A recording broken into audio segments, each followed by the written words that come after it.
For this very same reason, I caution people against using stimulants every time they study, or every time they work out, or every time that they do anything that they would like to continue to enjoy and be motivated at. And over time, that will deplete your dopamine.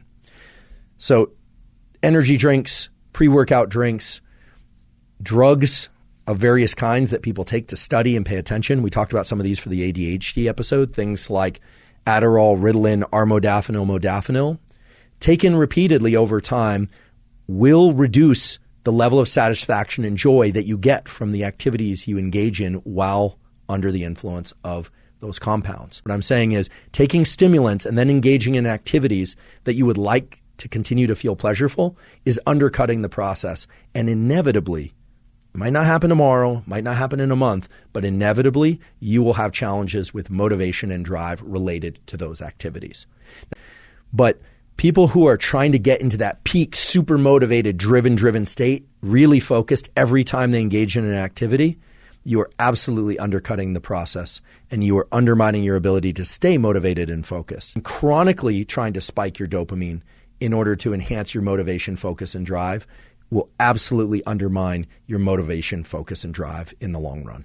And this study was really one of the first to show that ingesting amphetamine and cocaine, because of the high peak in dopamine that it creates and the low dopamine state, the baseline drop that it creates afterwards, limits plasticity and learning subsequent to taking amphetamine and cocaine.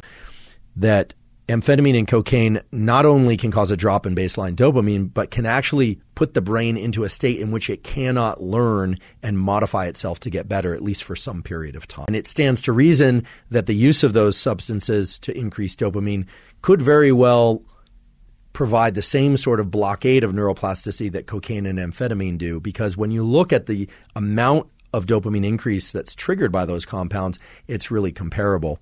So again, a cautionary note against spiking one's dopamine too much on a regular basis unless there's a valid clinical need for doing that.